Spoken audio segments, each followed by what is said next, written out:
KDCC ಚುನಾವಣೆ ನಾಮಪತ್ರ ಸಲ್ಲಿಸುವ 4ನೇ ದಿನ ಇನ್ನಷ್ಟು ತುರಿಸಿಗೆ ಕಾರಣವಾಗಿದ್ದು, 2 ಬಣದಿಂದ ಘಟಾನುಘಟಿ ಅಭ್ಯರ್ಥಿಗಳು ಗುರುವಾರ ನಾಮಪತ್ರವನ್ನು ಸಲ್ಲಿಸಿದರು. ಶಾಸಕ ಹೆಬ್ಬಾರ್ ಬಣದಿಂದ ಖ್ಯಾತ ಸಿಎ ತಿಮ್ಮಯ್ಯ ಹೆಗಡೆ ಗ್ರಾಹಕರ ಸಹಕಾರಿ ಸಂಘದ ವಿಭಾಗಕ್ಕೆ ತಮ್ಮ ಬೆಂಬಲಿಗರೊಡಗೂಡಿ ನಾಮಪತ್ರವನ್ನು ಸಲ್ಲಿಸಿದರು. ಕಳೆದ ಅವಧಿಗೆ ವೃತ್ತಿಪರ ನಿರ್ದೇಶಕರಾಗಿ ತಿಮ್ಮಯ್ಯ ಹೆಗಡೆ ಕೆಡಿಸಿಸಿಯಲ್ಲಿ ಆಡಳಿತದ ಅನುಭವ ಹೊಂದಿದ್ದಾರೆ. ಜೊತೆಗೆ ಸಾಮಾಜಿಕವಾಗಿಯೂ ಗುರುತಿಸಿಕೊಂಡಿರುವ ತಿಮ್ಮಯ್ಯ ಹೆಗಡೆ ಕೆಲವು ದಿನದ ಹಿಂದಷ್ಟೇ ನಡೆದ ಜನತಾ ಬಜಾರ್ ಚುನಾವಣೆಯಲ್ಲಿ ಅತ್ಯಧಿಕ ಮತದಿಂದ ಗೆದ್ದು ಉಪಾಧ್ಯಕ್ಷರಾಗಿ ಆಯ್ಕೆಯಾಗಿದ್ದಾರೆ. ಇದೀಗ ಕೆಡಿಸಿಸಿಯಲ್ಲೇ ತಮ್ಮ ಅದೃಷ್ಟ ಪರೀಕ್ಷೆಗೆ ಮುಂದಡಿ ಇಟ್ಟಿದ್ದಾರೆ.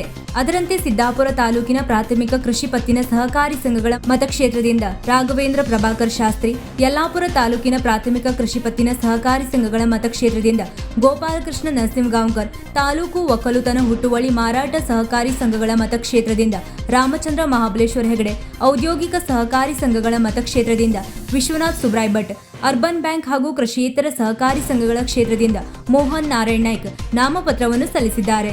ಜಿಲ್ಲೆಯಲ್ಲಿ ಕೆಡಿಸಿಸಿ ಚುನಾವಣಾ ಕಾವು ದಿನದಿಂದ ದಿನಕ್ಕೆ ಹೆಚ್ಚುತ್ತಿದೆ. ವೀಕ್ಷಕ ಮಹಾಪ್ರಭುಗಳೇ, ನಮ್ಮ ಚಾನಲ್ ಅನ್ನು ಸಬ್ಸ್ಕ್ರೈಬ್ ಮಾಡಿ, ಶೇರ್ ಮಾಡಿ, ಪ್ರೋತ್ಸಾಹಿಸಿ.